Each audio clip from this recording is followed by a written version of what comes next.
me start off by saying just some housekeeping things. One, I would love for each and every last one of you to sign in back here for me. That'll be a way for me to possibly keep in touch with you. Also, I left some posters back there, and so if you're interested in any of those posters, please help yourself. There's one in particular that I would like to have everyone's signature on because it talks about climate. All right.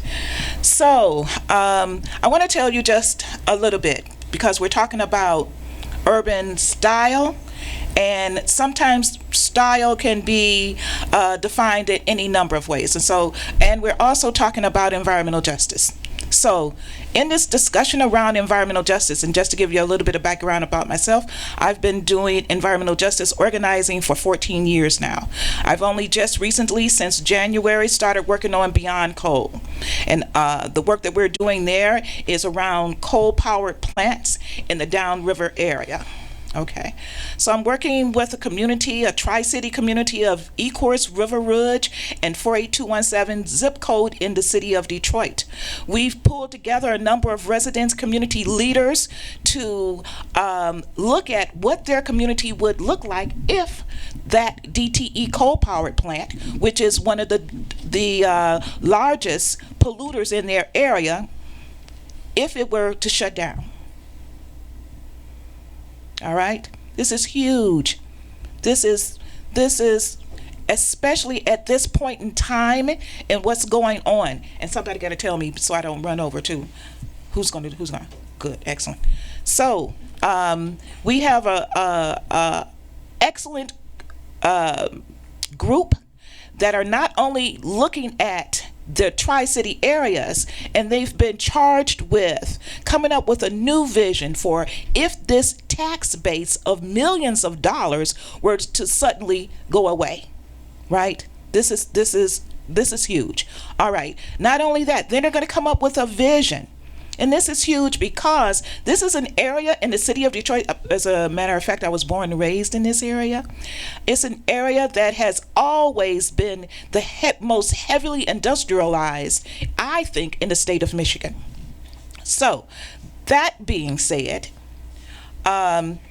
this group has now been also connected to the Frog Project, because this is a possibility of an economic development project coming into the area that could actually spur their imagination. We need something that's possible to sit in front of them so that would spur their imagination and creation ideas around what they want their community to look like. So there's so many things that have happened in this area that it's hard to try to tell you all of it right now. One of the major things to consider about environmental justice is the issue of race and racism, and how this has an impact on these communities, because environmental justice is the environmental issues basically in people of color communities, not just always people of color, but low income communities as well. All right. Yeah. So this report that you're looking at right now, which was produced by a young man by the name of Ryan Stock, and Ryan right now is over in India with his wife. Ryan was just simply amazing. This young man was able to bring his talent in research to the Sierra Club, and he came up with this report. We introduced this report to the Detroit Future City. It was our opinion, after taking a look at the Detroit Future City plan, that there were some areas of the plan that did not, as I think in our definition, did not address some of the critical environmental issues in the city of Detroit. The fact that you have an entire area that has been now designated as the most polluted in the state of Michigan and possibly across the country. And actually, so this is how we're going to do it. You're going to read that, and then I'm going to just kind of, okay, right. So here we have this magnificent map, and very quickly, it tells you who lives where. Not only will it tell you who lives where, after you see who lives where, you can almost just assume rightly that that are people of color are in the most polluted areas. And so I don't even know if we're going to be able to go through this entire presentation because I only have 2 minutes left. We can go ahead. All right, so one of the things we've already found out is that this area has more incidents of asthma than the entire state of Michigan, 4 times the incident of asthma. This area is also, if you look at a report by Professor Paul Mohai, it looks at the proximity of schools to toxic sites. This is critical. It is absolutely critical. The main lesson that we learned from his study is that the biggest impact on students is neurological. Do you hear me? Neurological. This is the greatest impact on the children. So when we talk about a MEP test, again, let's think about what's happening from the environment on the students' lives. All right, let's go. All right, River Rouge. One of the biggest problems in the city of River Rouge right now is the fact that they have the most polluting facility, DTE coal power plant, which is responsible for it, along with the one in Trenton, 85% of SO2 right now. The Wayne County is in non-attainment for SO2. We have to get Wayne County back into attainment, and the best way to have a critical impact, we can significantly reduce pollution in this area just by getting the Wayne County back into attainment. We can go on. That's 48217, the most polluted, but these 3 cities actually are the most polluted. Yep, E-Chorus. All right, so we hear so much about climate change. All of these issues are having the impact on climate change. So if you want to hear about and know about climate change, go to an urban city. Go to a city, one of these cities right here, and look at what's going on, especially with their health, and that'll tell you what the rest of us can look forward to. All right, there you go.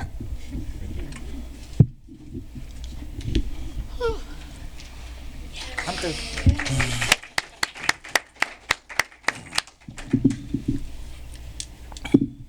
That's okay, you keep doing your thing. We work together well all the time. Rhonda, as you see, is full of passion, and you can get tired listening sometimes because that's how intense the work is. And she brings that energy all the time to the efforts that we undertake. You should probably stay here. Are you doing a PowerPoint as well? No, that's okay. All right, you're forgiven. Melissa Damaski is going to touch on some of the things that we deal with in the Detroit area, particularly around water. She's always frontline, and so the perspective she brings is just that. Melissa? Yeah, well, thank you so much for having me. And just to carry on what Rhonda was speaking about, so often I think in Detroit we talk a lot about public health and how the health of individuals is impacted. And I was invited last minute to participate on this panel because we have endured such a number of shutoffs in the city of Detroit, water shutoffs.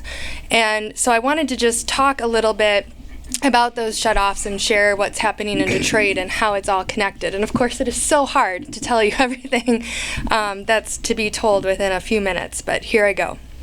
And again, just talking about how this is related to race as well, and how we need to talk about race when we're talking about environmental justice issues.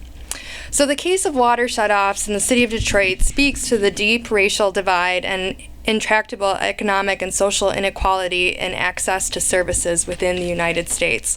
The burden of paying for city services has fallen onto the residents who have stayed within the economically depressed city, most of whom are African American. Residents have seen water rates rise by 119% within the last decade. With official understated unemployment rates at a record high and the official, again, understated poverty rate at about 40%, Detroit water bills are unaffordable to a significant amount of the population. In fact, United Way released a report last week that identified that even people that are working are not making enough money to keep up with the basic needs such as housing, childcare, food, healthcare, transportation, and utilities such as water. The title of the report is ALICE, Study of Financial Hardship. ALICE is an acronym for Asset Limited, Income Constrained, and Employed. And again, it explains that in addition to the unemployment and poverty we see in Michigan, and Detroit specifically, there is yet another population among us that are working, often at more than one job, that are still falling behind. So using the United Way report numbers for Detroit, it has a poverty rate approaching 40% and an ALICE rating, again referring to those asset limited, income constrained, and employed, of 29%. So combined, about 70% of Detroit's population has some type of economic hardship. So it's not a surprise that 83,000 of 179,000 of Detroit households, or 46%, were reported past due in May by the Detroit Water and Sewage Department. If anything, we see that people are doing their best to pay their bills given the loss of jobs in the region. What's surprising is that many corporations and institutions are also in arrears on their bills, but have not been targeted in the same way as residential users. A Sierra Club representative attended one of the Detroit Water and Sewage Department's Finance Committee meetings and learned that 50% of city commercial users had not paid their water bill payments, with an average bill totaling about $2,000. And 55% of city industrial users were delinquent, with an average bill totaling over $10,000. In total, there are over 10,000 delinquent commercial and industrial users, owing the city about $30 million. Once again, city commercial and industrial users are not targeted to the same extent that residential users were in what you saw in the media. Is that fair? But let's take a step back. Why are water rates increasing? Simply, the Detroit system is old, and like many of the region's aging water and sewer infrastructure systems, it urgently needs upgrades to provide clean drinking water, some of the nation's best, I should say, in Detroit, and to prevent urban runoff and sewage from polluting local rivers and one of our Great Lakes, Lake Erie, which, once again, is experiencing algal blooms fueled by phosphorus pollution. In total, it's estimated that Detroit probably needs about $5 billion to keep up with its aging infrastructure. To make those necessary upgrades, water rates have to go up. And of course, it's more complicated than what I have time to explain. To be fair to ratepayers, the Detroit Water Department in 2009 asked the state regulatory authority, the Michigan Department of Environmental Quality, to modify its water permit to eliminate the release of raw sewage into the Detroit and Rouge rivers. The Water Department claimed economic hardship, contending that upgrades to its aging sewer system would place an undue financial burden on the system and ratepayers. MDQ and the U.S. Environmental Protection Agency agreed, allowing DWSD to cut costs by giving the department more time to comply with the Clean Water Act. Unfortunately, this decision also has a consequence. Delaying compliance with the Clean Water Act means more urban runoff and sewage pollutes our rivers, which helps feed that toxic algal bloom in Lake Erie. And that, of course, raises another concern. How do we make sure we provide adequate funding and upgrade our infrastructure that does not place economic hardship on residents, but also keeps our rivers and lakes safe for drinking water and clean for swimming and fishing? Unfortunately, I'm not sure I have the answer to that question yet. But I do have two closing thoughts I want to share. One, we need to get creative with our rate structures. In 2005, Michigan Welfare Rights Organization created an affordability plan for the city of Detroit, which was adopted by the City Council in 2006. Unfortunately, it was not implemented correctly. The idea of the original plan was that people would be charged for water based on their income. So by being charged for one's income, you get rid of this vicious cycle of people having to apply for an assistance program to be able to pay their bills. Lastly, I'll say that with Detroit's water permit renewal, I want to share a good example of how we did get creative. For the past 4 years, Sierra Club worked with the Great Lakes Environmental Law Center, Alliance for the Great Lakes, American Rivers, Western Lake Erie Waterkeeper, Michigan Environmental Council, Friends of the Detroit River, and other local organizations to push for a permit that didn't place unfair economic hardship on residents, but also helped eliminate pollution in our rivers. We advocated for a number of items in the permit, including strong green infrastructure programs, yearly community meetings for the immediate community faced with noise and odor issues from the wastewater treatment plant, and much more. Most notably, we advocated for tighter limits on the amount of total phosphorus leaving the plant, given the growing concerns with the algal blooms in Lake Erie, and also understanding that DWSD had the capabilities to lower this phosphorus pollution at little to no cost. To my understanding from MDEQ, this involved DWSD repairing and better controlling some of their processes at the wastewater treatment plant, and for little to no cost, they were actually able to decrease the amount of phosphorus pollution into the Detroit and Rouge rivers by 600 to about 750,000 pounds in 1 year, and that was last year. That is the equivalent of removing one 50 million gallon per day wastewater treatment plant from Lake Erie. And I mean, that's a great creative solution with little to no money. So in closing, we need to make sure we protect our communities from water pollution, but not at a cost that forces them not to have clean drinking water. We have to do better. We have mothers in Detroit that can't make bottles for their babies because the water is not coming out of the faucet. And we have mothers in Toledo that can't make bottles with water because they're too scared to use the water now that we had the water advisory in Toledo. We must do better. We must do better for ourselves, and we must do better for our future. Thank you. Thanks, Melissa. Thank you so much. Melissa talked about getting a hold of a creative rate structure. I appreciate that. We also have to get a hold of our governance structure. The city of Detroit is under emergency manager. You have a one-person rule in that city. And so where rules are able to be changed overnight, where I may have been able to be behind a certain amount of money before there's a shut-off notice, when the rules can change overnight, and I wake up and now I'm subjected to these new rules, and I have no recourse because my council is not fully empowered, neither is my mayor. You go to the emergency manager and he says, go talk to the mayor. You go to the mayor, he says, talk to the emergency manager. And both claim to not be in charge of different aspects of the city. And the citizens have to navigate that. I talk about Detroit not only exporting vehicles, cars, and products associated with vehicles, but Detroit can really export bad policy as well. If we allow emergency managers to stand in this state, and we allow a full reneging on pensions in this state, I have other states that are just chomping at the bit and waiting to be able to do some of those same things, to get from under debt. And so it's really important that we jump on things when they are affecting the least of thee, Yes. and the darkest of thee, Yes. because they will inevitably visit all of us. Absolutely, they will. Let's talk about what's going on right here on the ground in Grand Rapids. Mr. Scruggs, talk to us. It's we as African Americans that live here in Grand Rapids, we look at us being here as an assault against the African American community. But let me go back in history and mention something about Dred Scott case, the way it was said that African American was just 3/5 of a man.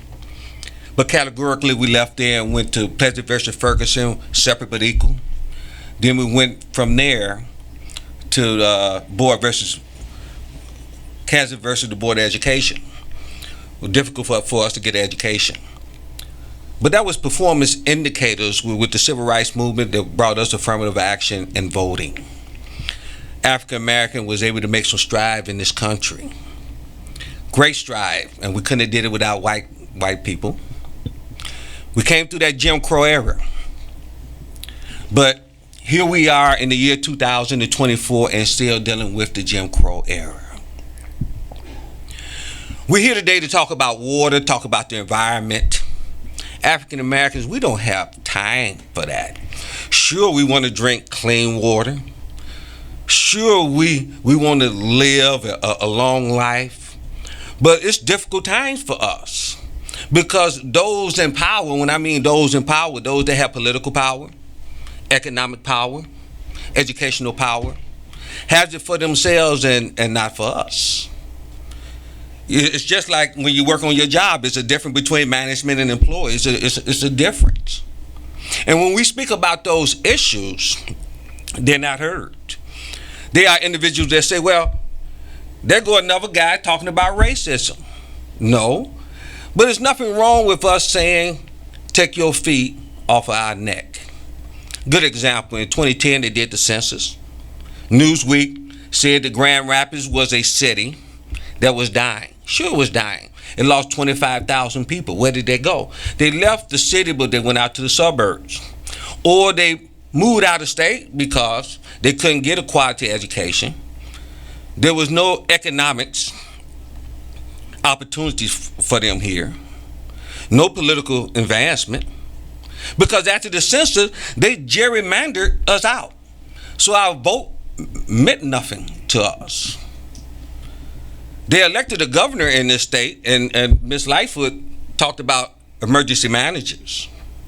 They had emergency managers in every city where there were a strong African American population. Saginaw, Flint, Pontiac, Benton Harbor, Muskegon school system. Taxation without representation. Here in Grand Rapids, individuals come in our community trying to get us to vote. But we say to this community, why should we vote for you? Well, these are the opportunities if you vote. But we've been gerrymandered, where our vote don't mean anything. We got the unions, and I'm a union person, playing both sides of the fence with the Democrat and Republican Party. We know the Republicans are very conservative, and most of the things they vote for is not to our interest. The Democratic Party, which is the unions that took over the Democratic Party, also give money to the Republican Party, so they in a win-win. But here, we're not. So they bring mercenaries in our communities and get us to vote their candidates in, but they don't want to support our candidates. When they come to town, they don't spend money with our newspaper or with our radios, with our caterers, and it's just a number of other things. If we have issues in our community, it's difficult to get those issues out because white print media and television media put forth a blackout. All you see on television is negative stuff about black individuals. There's a lot of us that are truly duly prepared, worthy and well qualified, standing erected before God and mankind as acceptable individuals. But they only show the worst of us. We the last to get hired. We the first to get fired. When you drove in, look how many people working construction on the road. You don't see no black. You might see a token one. We have no political power. The Downtown Development Authority receive tax increments with other tax recovering entities all around downtown. So they devised a group they call Downtown GR. 45 individuals sitting on 3 committees. Well, I think they have about 5 black, but the main committee hold about 21 people, not one on black, and that's the investment committee. It's something wrong with that picture, the reason why we can't get contracts and bids. No political appointments. You got a 50% high dropout rate. No one is trying to get these youth back in school. They say they are, but they not. Because we have no black representation in all of West Michigan and Lansing. But let me close, because I can talk about the double standard in our legal system. I can talk about how African American they are not sitting on juries. I can talk about the homeless. They don't even want the homeless to beg for a nickel and dime, but they're the less fortunate of us. I can talk about foster care, how they're taking children out the home for very little reason and practically none at all. Not putting them with relatives, putting them with strangers, and putting them in counties, making it difficult for them to get their parents, for parents to get their children back. Breaking up the family dynamics. I ain't even said anything about the prison system, how they locking individuals up and going to privatization. Why do I mention this? I mention this because it affects economics. You want to make some money? You want to have a good employee? You need to make some money. If I need to be charitable and donate some money to Clean Water Action or the Sierra Club, I need to make some money. If I need to cut my grass, I need to make some money to be able to buy that lawnmower to cut my grass. Very good. In closing, we have individuals that have mental health problems, difficulties, and they got to get substandard medication. That medication goes down the toilet stool into our cleaning water. So I say to you, thanks for having me be here today, but I empower you to think about that we live in this world together. Thank you. Thank you so much.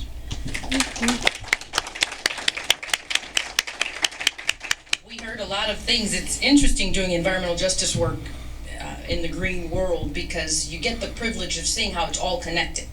So oftentimes in the work that we do, some of us work more siloed in a very specific area of the science, or a very specific area of the policy, or a very specific area of the funding, or a very specific area of the outreach.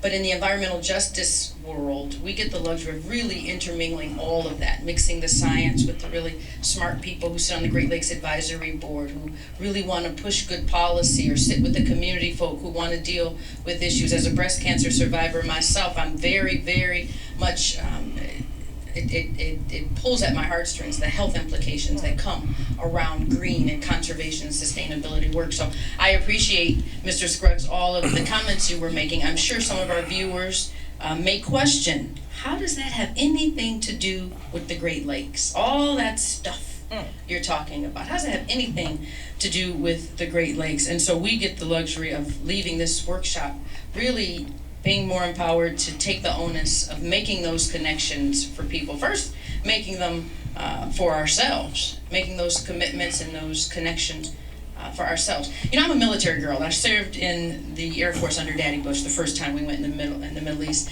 And I was always taught that if the intel comes all one way, you have an extra obligation to go back and do some more intel. If the intel comes and says that it's all good, you're clear, move forward. You have a clear path, you don't have to worry about anything.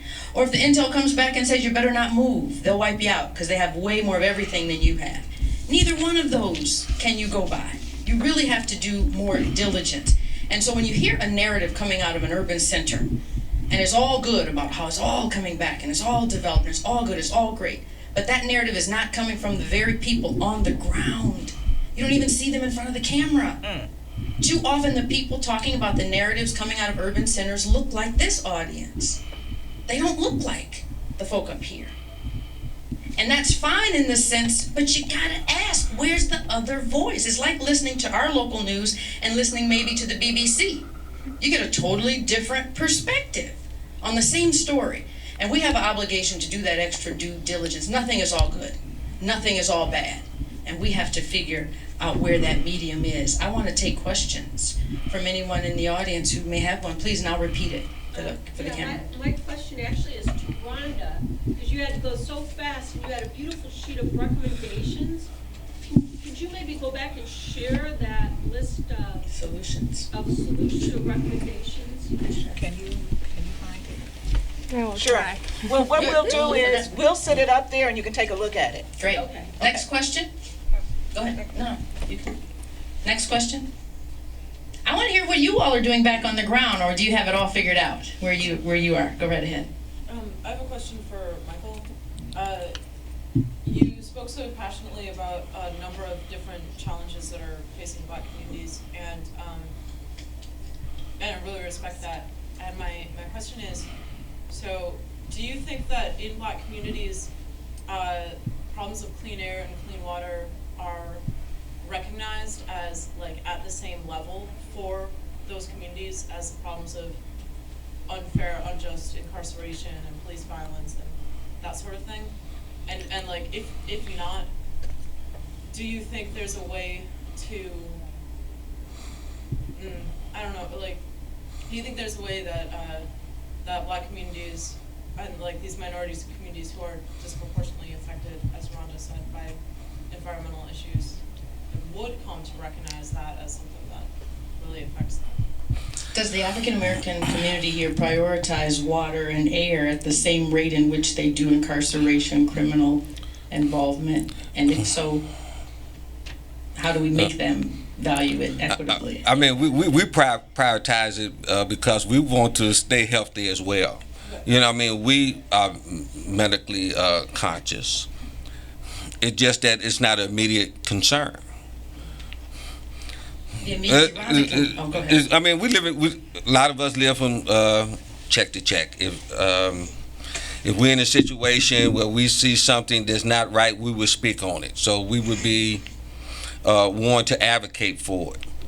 But we don't have time to advocate. We don't have time to go to another meeting, you know, because we might have to take on a second job, or we might have to find other ways to feed our families. But there are individuals out here that's making money, that's going places, that's seeing things, and I'm sure that they have some project that they are working on.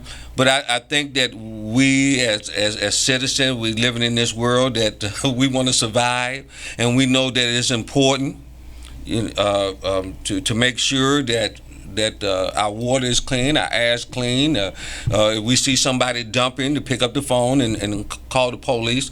So the concerns are the same. It's just that some individuals have more time than others to advocate. Go ahead, Rhonda, And please. I would say pretty much the same thing. But what I've found in the groups that I'm working with is that they hold both.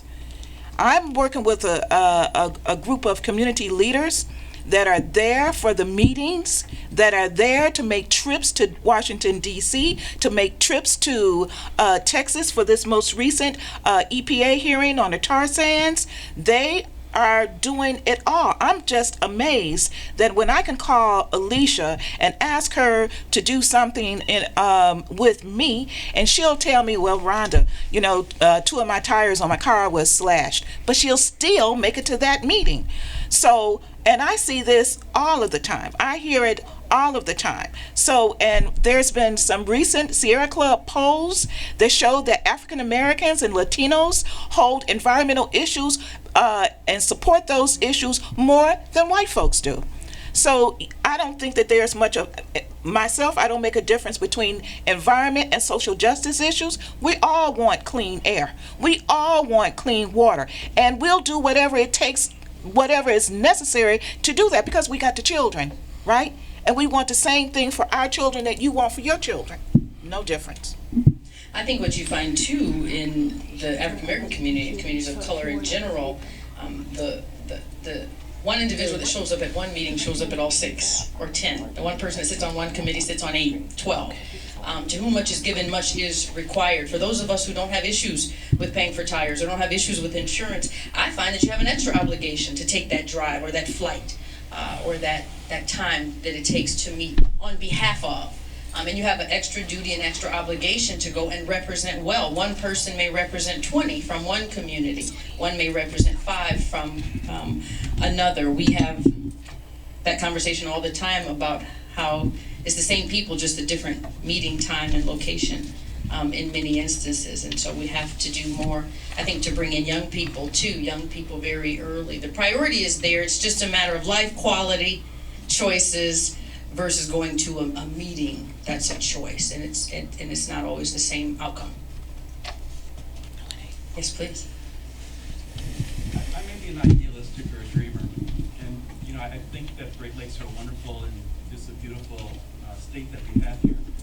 When I listened to the conversation, I felt that the environmental justice was getting framed within an economic context.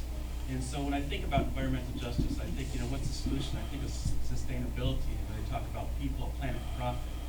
And so I wonder if, you know, what would it look like if we were to remove that economic equation, and if that's even possible or not? And so I think of Booker T. Washington, who said, it's not about relying on other people, but it's about raising yourself by your own bootstraps. And I think Detroit's really done an excellent job of showing some of that initiative. I see Made in Detroit, and I see recycling products coming from the Detroit area.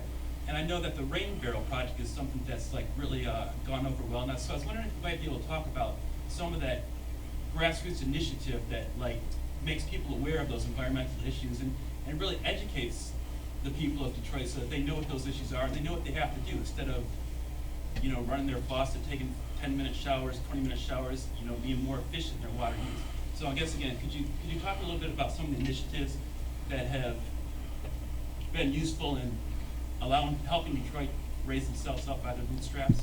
Sure, we'll talk about some of those initiatives that Detroit has demonstrated to raise their own selves up by the bootstrap. I always take that phrase cautiously. Raise yourself up by your bootstraps. We've heard that depends on if you have boots at all. If the boots you have straps or strings. All that matters. I'm always careful that we're not, and I'm not saying you're doing this at all, that we blame the victim. Those people just need to get it together. Those people, irrespective of all the people changing the rules, changing the laws, changing the institutions, funding the institutions, but those people need to get it together. There's a whole lot of folk need to get some things together. But let's talk about some of the local things we're doing, particularly Marathon Oil community. Those folk have done some phenomenal advocacy work and the tree planting work. There's other things going on in the city. Well, I want Melissa to say something about the People's Water Board and what they're doing there, because I think that those are some tremendous initiatives. Yeah, so before I talk about that, I just want to be real honest. So when I first started working in Detroit, we were really concerned about the sewage pollution in the Great Lakes and specifically in Detroit River and Rouge River. And I remember having a conversation with Rhonda saying, how do we work on sewage issues? How do we work on polluted runoff in Detroit? And I remember Rhonda looking at me and saying, that's not the issue. Water rates are the issue. And I remember quickly saying, water rates? What does water rates have anything to do with sewage pollution and polluted runoff? And luckily for me, Rhonda was very persistent in raising that issue with me, that they are connected, and it was my job to figure out how they were connected and then to figure out how we talk about it all. And so in Detroit, Rhonda had introduced me to Maureen Taylor and Marion Kramer with Michigan Welfare Rights Organization. And it was just in, I think it was 2006, that we saw 40,000 shutoffs in Detroit. And so we started talking about the water rates, and I did more listening than talking about how sewage pollution was a concern in the Great Lakes. And so by listening and hearing that, affordability issues, that was the concern. That's what people were troubled by. We started looking at, well, why are we having issues with affordability? Why are the rates going up? And then that's when we started seeing, well, we have this issue with this aging infrastructure in the city, and we have to pay for it somehow. And federal funding isn't coming to the city like it once did, or other Great Lakes cities, for aging infrastructure. And so what's happening is the water rates are going up year after year to pay for this infrastructure. And so once we all, mostly me, finally understood that this was connected to water rates, we started talking about how all of our organizations needed to work together to address this. And so that's when we formed a coalition called the People's Water Board Coalition, to address pollution, but also to address affordability. And then lastly, to also make sure that the utility in Detroit is held in public hands and is not privatized, because that's also always been a fear of many of the groups there. And through that, we got creative, and we started doing a lot of workshops on how to save water in the home, to save money. We started talking about how to make rain barrels so that the water from rain collected off of the roofs could be used for community gardens or to flush toilets. We started talking about how, we had this problem with aging infrastructure and sewage pollution. What could residents rain gardens and disconnecting downspouts, and what individuals could do to help with that issue, and just started to really localize it. And what's one last thing I'll just say is that the People's Water Board Coalition, it's such a unique coalition because there's unions involved, there's social justice, there's environmental justice. They're one and the same, but often we make sure to silo ourselves that we do say, oh, I'm a social justice organization or I'm an environmental justice organization. And then we have various other groups that are just really concerned about water issues that have all come together to agree on these three things. We want clean water, we want affordable water, and we want to make sure that the department is in the public hands. And through agreement on those three things, that's what our vision is for what we need in Detroit. We're able to work together to really talk about these issues and to do our best to make sure that we keep people's water turned on, that we clean up the Detroit and Rouge Rivers, and that we keep our department public. Please. I'd like to just build on what Melissa just said. Have you seen the press release this morning? Yeah. And one could argue that she won on all of her points. The DWSD isn't DWSD anymore, but it will be in public hands. They are going to have a new board which will be 6 people, one state, 2 from the city, and 1 from each of the counties. You have to have 5 votes to do anything big, which means the city, in effect, has veto power.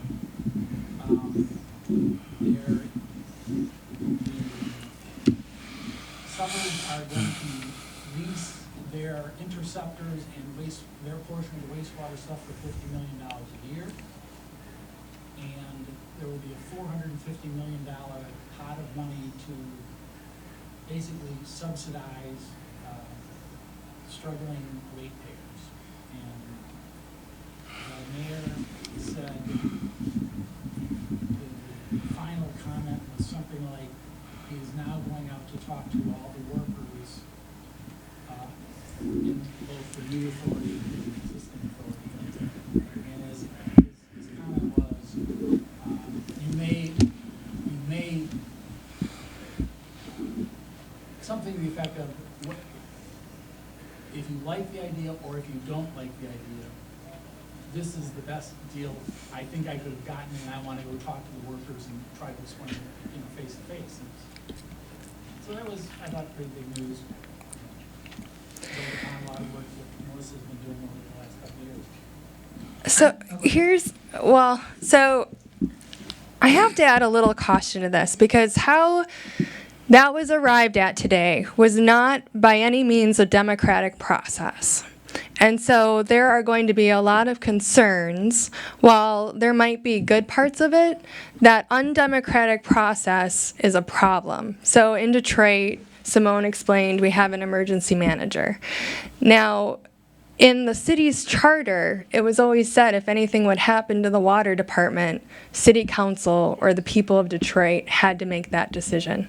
And they're not making that decision. That decision is being made behind doors with a judge, and it's unfortunate. So because that's where we're starting, it's going to be hard to look at whether that's a good thing or not, having a regionalized system.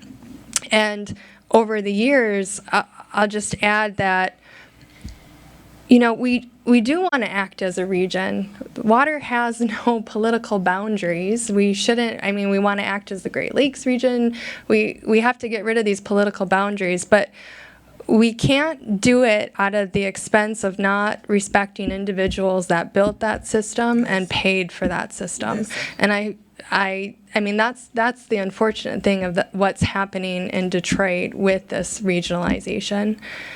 And then, of course, with the regionalization, I think there's still some concern, or I've gotten a few phone calls today, does this mean that privatization is inevitable because Veolia has a contract right now with the water department. What does that mean? So, I mean, I don't want to jump to any conclusions just yet, and we need to know more of the details, but we also have to be mindful that we're making decisions. Well, we're not making the decisions. That's the problem. That, you know, this is happening in an undemocratic way. And I know that that might not be the opinion of everyone, but it's something that I think needs to be shared.